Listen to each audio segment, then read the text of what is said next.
आने वाले फ्यूचर में वो सब बैठ के खा सकते हैं। ऐसी चीज़ें लोग डेवलप करते हैं, और जब ऐसी चीज़ें डेवलप होती हैं तो उसके लिए सिक्योरिटी कितनी बड़ी होती है आप भी समझ सकते हैं।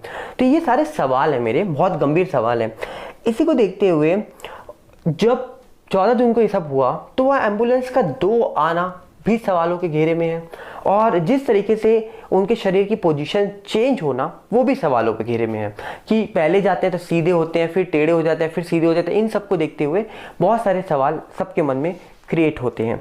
इसके बाद एक कहा जा रहा है कि चेंज यहाँ पर तब आया जब देखा गया कि हमने थोड़ा सा सर्च करा तो लिखा हुआ था कि कोई भी शख्स दुनिया से चला जाता है तो उसका फेस है ना वो पर्पल हो जाता है। जी हाँ, फेस पर्पल हो जाता है, और कहा जाता है कि पर्पल होने के बाद ही पता लगता है कि वो शख्स नहीं है।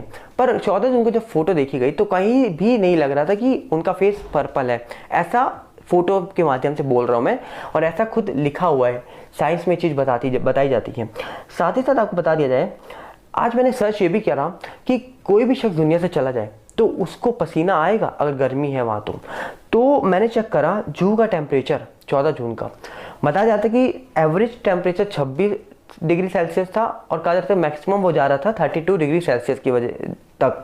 इसके बाद देखा गया कि रियल फुल टाइम जो वहाँ का कहा जा रहा था कि जो फील किया जा रहा था टेम्परेचर, उसके अकॉर्डिंग जो वहाँ की ह्यूमिडिटी थी उसके अकॉर्डिंग वहाँ का टेम्परेचर 44 डिग्री सेल्सियस बताया जा रहा था, पर यहाँ पर ह्यूमिडिटी वहाँ की 80% थी। तो इतनी गर्मी भी 44 डिग्री सेल्सियस 80 डिग्री ह्यूमिडिटी थी, तो इसमें क्या किसी भी शख्स को पसीना आएगा? हो सकता है वहाँ एसी चालू हो, पर ये सवाल है मेरा। अगर कहते हैं पसीना आ जाता है, पर नॉर्मली पसीना नहीं आता, कई लोगों को पसीना आता भी नहीं है।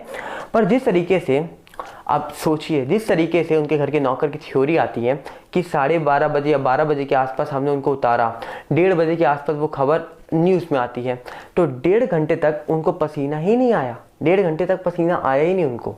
सवाल यहाँ उठता है कि जो उनके घर के नौकरों की थ्योरी थी है। तो ये सब चीज़ों को देखते हुए सवाल बहुत सारे उठते हैं। अब यहाँ पर फाइनल सवाल यहाँ पर यही है कि वो लेडी कौन थी जो पहुंची थी 15 तारीख को, जिसने बोला था कि जो SSR है वो तो नहीं, उन्होंने सिर्फ सुशांत बोला था कि वो मेरा बेटा है। अब वो सुशांत कौन था? वाजिद के पास कौन सी ID मिलती है जिसकी उम्र 49 ईयर्स थी? अब SSR के घर के अंदर बात निकल गई कि एक नहीं 2 लोग थे, जिसके बारे में एक फ़ोटो भी वायरल हुई।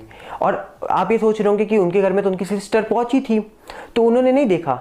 आप ध्यान से देखेंगे ना वो वीडियोस जाकर, उनके सिस्टर के आने से पहले एक वाइट चादर बात करूं या वाइट चादर के अंदर कुछ था वो चीज़ की बात करूं तो वो कॉर्नर में दिख रहा है, बट उनके सिस्टर के आने के बाद वहाँ पर कुछ नहीं था डियर, वहाँ पर कुछ नहीं था। वो वीडियो को ध्यान से देखिए।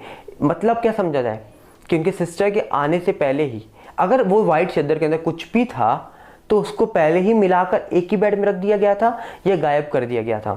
तो यहाँ पर फैमिली के ऊपर सवाल उठाने वाले लोगों से मैं यही कहूँगा कि किसी के परिवार पर सवाल मत उठाओ।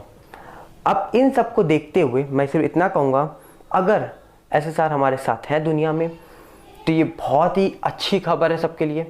डेफिनेटली जो लोग कह रहे हैं कि वो सही सलामत है, जो कार्ड रीडर की बातें सुनी है वो कह रहे हैं सही सलामत है, तो ये बहुत ही अच्छी खबर है। और जिस दिन ये खबर ऑफिशियली सुनने को मिल जाती है तो उस दिन दुनिया का सबसे खुश नसीब दिन होगा वो सबके लिए।